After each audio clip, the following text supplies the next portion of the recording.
hanging out here in Syracuse on Erie Boulevard. Let me think, west, here at JP's Custom and Cycle. You know the guy in front of us right now is just here getting my car inspected. Todd Root joins us here. Finished just outside the top 10 last year at Brewerton. Of course, ran Super Dirt Week, about 25 starts. Like a lot of guys, he's kind of balancing work and getting the car together. First of all, how we doing? We're doing good. Everything's going good.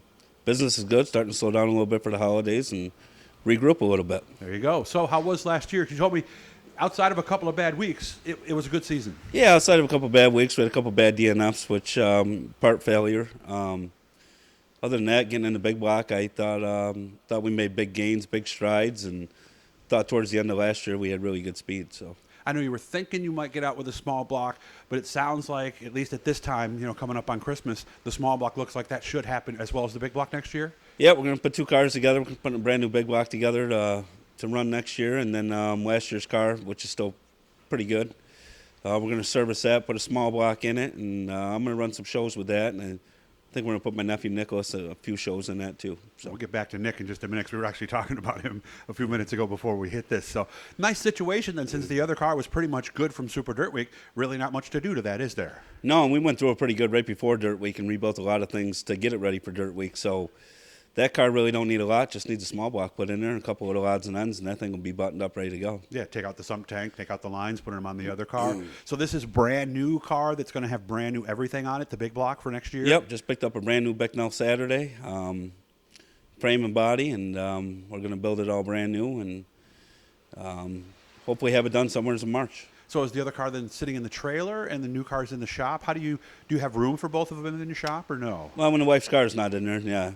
We can we can get both cars in there. I got a lift in there, so yeah, we got plenty of room in there. It's a big garage, but we got to wean out some of the toys to get the other car in there. So gotcha. Right now, everything's in the garage. So is it just a frame, or have we actually started putting some things on the frame? No, it's still the way I rolled it out of the trailer from Bicknell. It's just a frame and body. I got on both the body, get that up to atomic, and get going on some sponsorship, get the body lettered, and the car comes easy. You pick away at that thing on a couple weekends. That thing's goes pretty quick. Of course, once you have everything, that's the other thing, right? Yeah, once you have anything, God, put that thing together in a day. But getting everything, it's a big cost to build a brand new car, and we got some big things. I hope with some sponsorship coming up, and we'll see what happens. Yeah, and if you go back to Ronnie Davis, we did one last year where he assembled the car for the car show, and you get an idea of all the stuff that goes on there. Speaking of sponsors, I want to thank Rudy Plumbing for helping us out. They can help you too, whether it's that water heater at 3 in the morning, a little job, or anything in between. They are the ones to get it done. Make sure to look them up right at Moyer's Corners.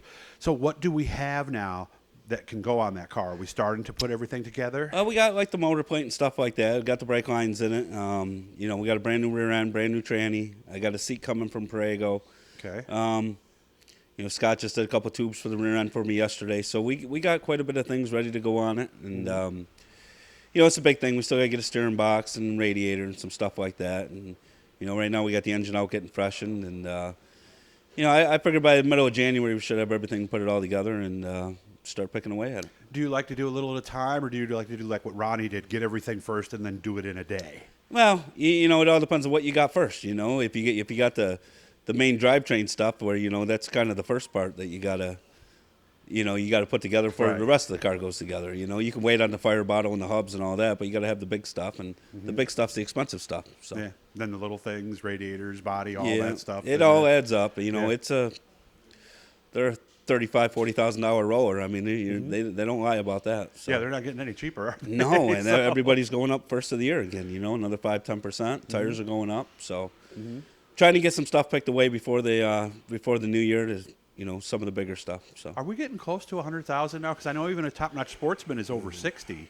I mean, you put a decent $55,000 big block in there, brand new. I mean, you're $100,000 roller. So wow. With a motor to run for $2,000, right? Maybe. Obviously, we don't do this. What is your motivation after all of these years? Just being able to run with these guys. With our little operation we got going on. I got some key help with Scott and Randy Kosaki and Shepard, and Shepard helps me scale the car, get it in the right direction, and. We're never going to be a Matt Shepard, but if I can get up there and compete with him every once in a while, that's what I look for. And where else can you go and have that kind of fun? Let's be honest, right? It is fun. It's frustrating. It's like golf. It's you got to do it a lot to be good at it, and I thought last year with what we had, like I said, we don't have a lot. We don't have a big fancy big block or nothing like that. And I thought we ran really good against these guys for what we had. So Nice. Of course, his nephew is Nick Root. His brother is Kevin. Boy, that kid really looked good last year. Is it possible that you were saying that maybe he might get a couple shots at that 358 this year? Yours, possibly? yeah, that was kind of my motivation on putting a second car together, was actually getting him a little more seat time. And, he's going to be an up-and-coming star. I got total confidence in that. And, when you take a kid like that and who's out in the garage 48 hours a day, 24 hours a day. Yeah.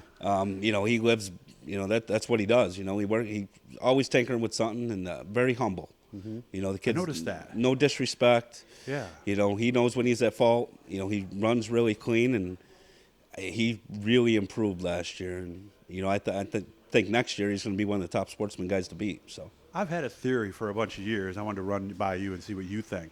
I think these kids, and the first one I thought of in this category was Matt Shepard. These kids that grow up around it, like he did in the shop with his dad, watching even when he's 8, when he's 10, when he's 12.